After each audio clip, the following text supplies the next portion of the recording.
मैं धन्यवाद देना चाहता हूं उत्तर बिहार और मिथिला की तरफ से माननीय मुख्यमंत्री जी को कि पिछले कैबिनेट में इन्होंने सिमरिया घाट, वो सबसे बड़ा आस्था का जगह है पूरा मिथिला के एरिया के लिए, उत्तर बिहार के एरिया के लिए। गंगा जी वहाँ से निकलती है, लोग बोलते हैं कि उत्तर वाहिनी गंगा है। लोग महीनों भर जा कर के कल्पवास में, मिथिला का कोई गांव ऐसा नहीं है जहां की महिलाएं वहां जा कर के क्या नहीं रहती हैं। और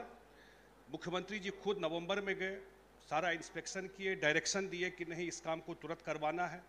और पिछले कैबिनेट में बिहार सरकार ने 114 करोड़ रुपए से वहां पर पूरा उसका घाट का निर्माण, वहां धर्मशाला, वहां बड़ा एक शेड बनाना, वहां आरती के लिए जगह, बड़ा मंडप बनाना, वॉच टावर, प्रकाशीय व्यवस्था, और जो वहाँ क्योंकि बहुत सारे परिवार से लोग जाते हैं वहाँ पर जो शवदाह के लिए भी, जिनका गंगा जी के किनारे, तो उसको भी पूरा डेवलप करने का सारा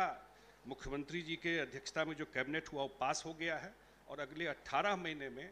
जो हम लोग देखते हैं हरिद्वार में हर की पौड़ी, उससे बेहतर सिमरिया घाट में गंगा जी के पास उसको डेवलप हम लोग करेंगे।